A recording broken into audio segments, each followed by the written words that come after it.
Salut les investisseurs intelligents, j'espère que vous allez bien. Je vous fais cette vidéo suite à un commentaire qui m'a été posté sous la précédente vidéo. Et donc, petit rappel, je réponds à la totalité des questions que vous me posez dans l'espace de commentaires situé juste sous la vidéo. Et cette question relatait des immeubles de rapport. Et effectivement, il m'est arrivé un jour d'acheter, ou en tout cas d'aller au compromis de vente d'un bien immobilier situé à Toulon et qui présentait une fissure assez importante sur un mur porteur.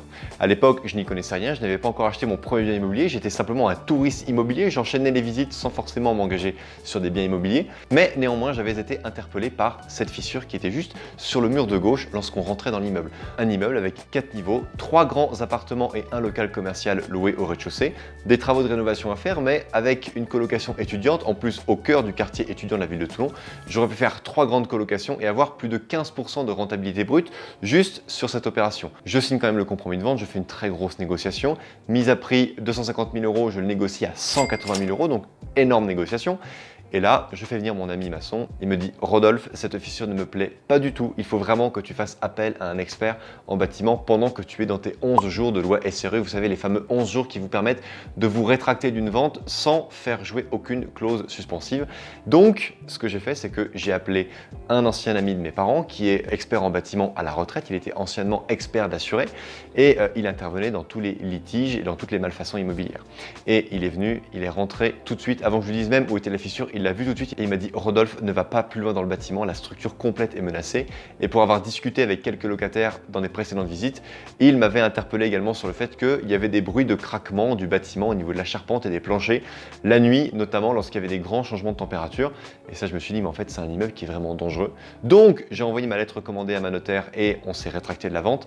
Et 6 mois après, lorsque je suis passé devant le même bâtiment, j'ai vu qu'il y avait des banderoles devant et qu'il était placé en arrêté de péril, que les différents appartements et le local commercial avaient été vidés rapidement et je me suis dit mais heureusement que je ne me suis pas engagé sur ce genre de bien parce que j'aurais eu des micro-puits à faire, des travaux de renforcement à faire et j'aurais grillé complètement toute ma première carrière d'investisseur. Donc l'important, ce que j'ai retiré de cette expérience, c'est que si vous commencez l'investissement immobilier, que vous partez vraiment du niveau zéro, que vous êtes un grand débutant, et c'est ok, c'est normal, on n'est pas tous nés avec la science infuse, commencez par un petit bien immobilier simple. Un studio, un T1 bis, un T2, bref, quelque chose de petit dans une copropriété, même si ce n'est pas le bien immobilier qui va vous apporter la meilleure rentabilité du monde, au moins vous achetez un bien où si vous avez des coûts structurels ou au niveau de la toiture, eh bien vous ne serez pas les seuls à les partager parce qu'il y a toute une copropriété qui devra mettre la main à la poche pour réparer les éventuels éléments à réparer. Donc c'est vraiment important ce que je vous dis là, n'allez pas trop vite, même si vous pensez que vous avez une force financière, que vous avez une stabilité et que vous voulez aller vite, on ne peut pas forcément aller très vite et il ne faut pas confondre vitesse et précipitation. Prenez le temps de commencer par un premier bien immobilier. Une fois que vous aurez fait un premier appartement, faites pourquoi pas une grande colocation. Faites après pourquoi pas la réunion de 2 grands appartements pour en faire une colocation dans un seul et même bâtiment. Commencez à gérer un petit peu des travaux et après, seulement après, je vous recommanderais de vous orienter vers les immeubles de rapport. Sauf si vous êtes artisan, que vous êtes maçon, que vous êtes plombier, électricien, que vous avez une entreprise générale de bâtiment. Alors dans ces cas-là, oui, lancez-vous sur un immeuble de rapport parce que c'est vous qui réaliserez les travaux de rénovation s'il y a des travaux de rénovation. Mais attention de bien être capable de supporter tous les coûts financiers inhérents à cela. Alors évidemment, on peut se prémunir en faisant venir un expert, en demandant un avis sur l'état du bâti. Et une fois que tous les risques sont écartés, effectivement, on peut se lancer. Mais quand même, vous rajoutez de la complexité en achetant un immeuble de rapport dès le premier investissement. Également, erreur numéro 2, ne pas être en monopropriété. Le but de l'immeuble de rapport, c'est que vous soyez pleinement propriétaire de la totalité des appartements et de la totalité des parties communes. Ce qui veut dire qu'il n'y a pas de copropriété. Si quand bien même vous souhaitez repeindre en rose fuchsia la totalité de la cage d'escalier, vous n'avez d'autorisation à demander à personne. Vous êtes chez vous. C'est comme si dans votre résidence principale, vous voulez repeindre, je ne sais pas moi, les murs de votre chambre en bleu avec des paillettes en or. Il n'y a pas de problème, vous avez le droit, vous êtes chez vous. Alors que si vous achetez un bien immobilier, mais que cet immeuble est possédé à 90% par vous et à 10% par une ancienne cousine du vendeur et que vous n'avez pas réussi à racheter sa part, il y aura une copropriété parce que vous serez 2 propriétaires sur une seule parcelle cadastrée. Et le problème que vous allez avoir si vous êtes copropriétaire majoritaire, c'est que vos droits de vote aux assemblées générales de copropriété seront plafonnés à 50%. Ce qui veut dire que l'autre copropriétaire aura autant de pouvoir que vous dans les négociations et dans les votes des assemblées générales de copropriété, mais c'est bien vous qui allez payer 90% des factures. Donc attention, soit vous avez 100% de la propriété et pas 99%, je parle vraiment ici de 100%, soit vous achetez un lot d'appartements au sein d'une grande copropriété, mais veillez toujours à ce que vos tantièmes de copropriété correspondent à vos tantièmes de vote aux assemblées générales de copropriété. C'est vraiment très très important. Sinon, la petite dame qui possède que 10%, elle va lever la main, elle peut forcer l'exécution des travaux, mais c'est vous qui allez payer 90% des factures. Donc faites vraiment attention à ça, ça peut vraiment vous coûter très cher. Si vous avez trouvé que ce conseil était pertinent, n'hésitez pas à liker la vidéo. Ensuite, je vais vous parler des gens qui achètent des immeubles de rapport et qui négligent la structure et la toiture.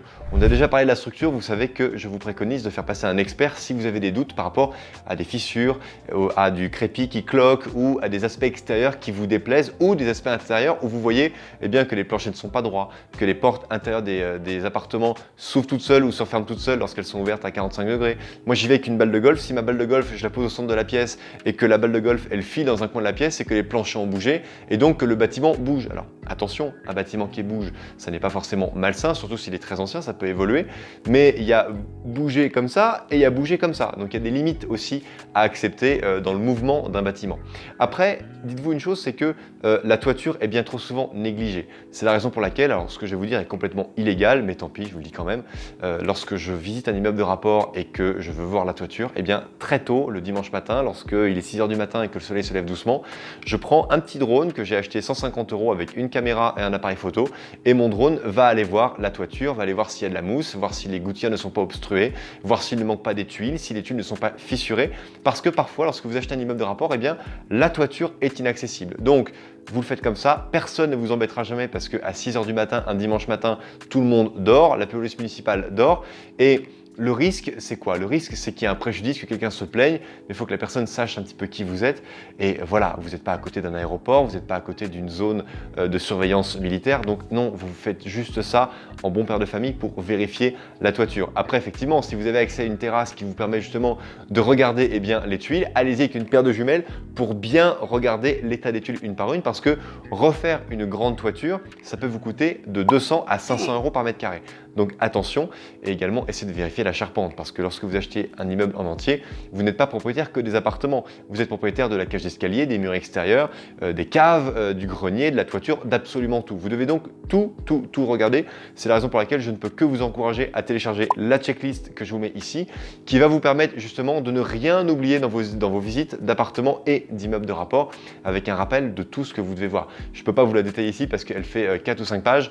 Donc allez-y, regardez-la, imprimez-la et surtout ayez-la toujours sur vous pour ne pas avoir à oublier de choses. Parce que lorsque vous allez rentrer chez vous, lorsque vous allez enchaîner différentes visites, si l'agent immobilier vous rappelle une semaine après pour vous dire « Oui, monsieur Dupont, j'ai effectivement une proposition à vous faire sur le bien immobilier que vous avez visité, etc. etc. » Là, vous n'allez pas vous rappeler, alors que s'il y a des checklists et que vous rappelez qu'il y a des chaudières à remplacer, qu'il y a des fenêtres à remplacer, qu'il y a ci, il y a ça, alors vous serez organisé, vous serez discipliné et alors vous y arriverez. Il y a une autre grosse erreur, c'est que les gens pensent que vu qu'on a un immeuble de rapport, qu'on possède tous les appartements et également les parties communes, on doit payer plus cher l'ensemble. Non, c'est complètement faux. Si vous payez plus cher l'ensemble, ça ne sert absolument à rien.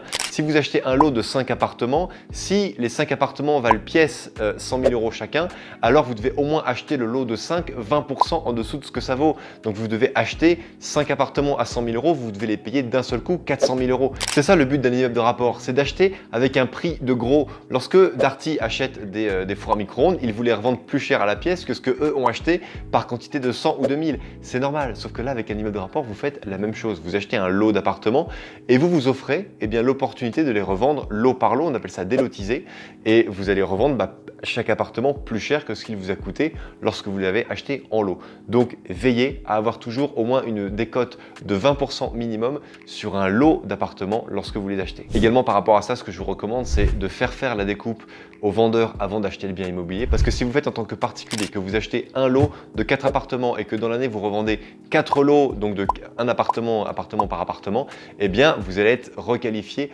en marchand de biens avec la fiscalité inhérente au marchand de biens. Donc faites attention à ça parce que le fisc ne va pas du tout aimer ce comportement. Il vaut mieux acheter l'immeuble entier auprès d'un vendeur et demander avant la vente que l'immeuble soit découpé proprement administrativement avant la vente. De cette manière, vous achetez 4 appartements et vous allez revendre 4 appartements. C'est toujours une activité de marchand de biens, mais c'est beaucoup moins flash, c'est beaucoup moins facile à voir aux yeux du fisc.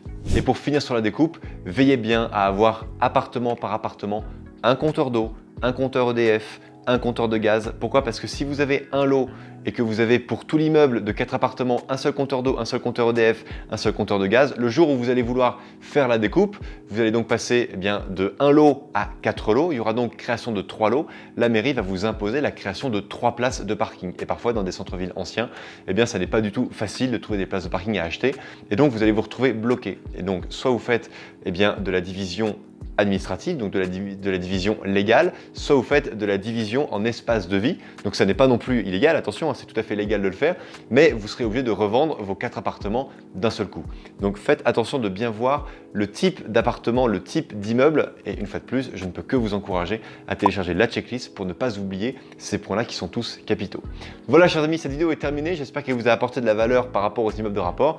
Comme d'habitude, n'hésitez pas à liker la vidéo, à la commenter, à vous abonner à la chaîne si bien sûr ça n'est pas déjà fait. Et comme d'habitude, vous le savez, crise ou pas crise, on fait la route ensemble. Ciao!